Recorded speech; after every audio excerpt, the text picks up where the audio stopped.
Hej alle sammen. Hermed Havrebjerg Vildtplejestations faciliteter. Når vi får egernunger ind, så starter vi som regel her. Her har vi en plejestation, hvor vi kan have de små til at ligge. Der plejer at være en varmeplade under. Vi kan holde dem rent, vi kan veje dem, vi kan fodre dem, og vi fører alt i journal, så vi har styr på det. Når de bliver lidt større, så flytter de til denne her voliere. Og i den der ligger Medina lige nu. Faktisk, hun er 8-9 uger. Hvis hun vil ud og sige hej, det er slet ikke sikkert. Hej Medina. Alle voliererne får vand og mad, alt efter hvor gamle egerne er. Og i alle voliererne er der også foderstationer, og når de er små, så er det nøddekerner, der ligger der i, men så lærer de at åbne låget, og det er det vigtigste. Når de vokser lidt, så kommer de i denne her plejekasse.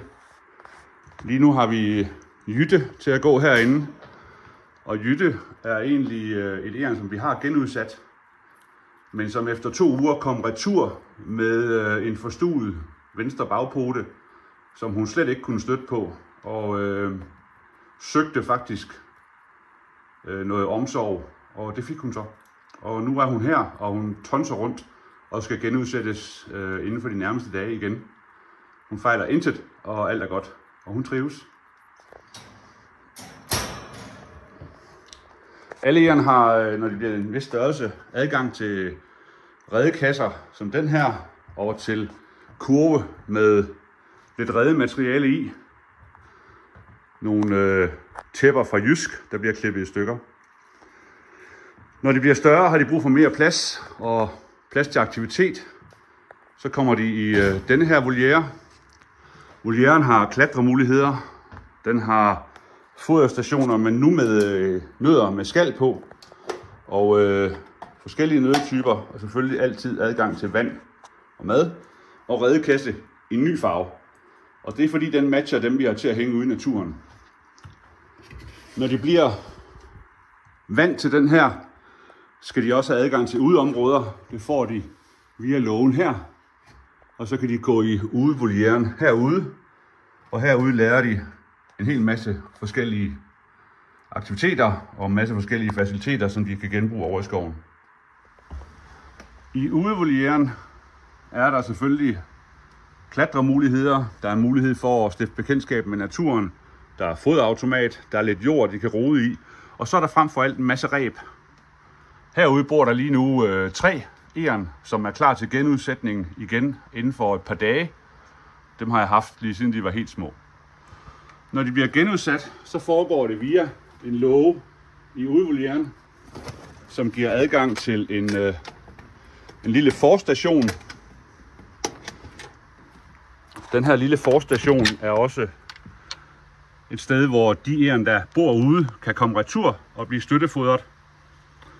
Når de kommer ud af udevolieren, så kan de klatre via nogle korridorer op på et gittersystem, som kører under udhænget hele vejen i huset her. Hele vejen over til endnu en sluse, som er forbundet med nogle reb over til skoven. Når de kommer over via rebene, kan de gå over træerne. Og grunden til, at der er reb, det er fordi, at måren ikke er så god til at klatre på reb, så den kan ikke komme med retur.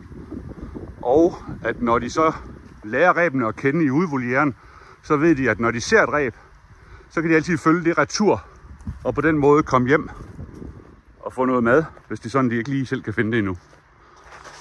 Over i skoven er der selvfølgelig foderstationer. Der er redekasser, 5 styks. Der er reb, som forbinder det hele ind til et vist stykke.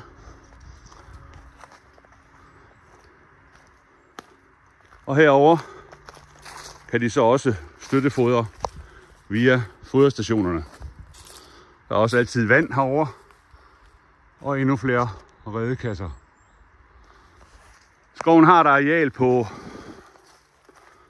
1000-1500 kvadratmeter, så der burde være plads til nogle stykker. Og lige over på den anden side af vejen, via en skovkorridor, der går langs jernbanen, er der også en 6-7 hektar skov.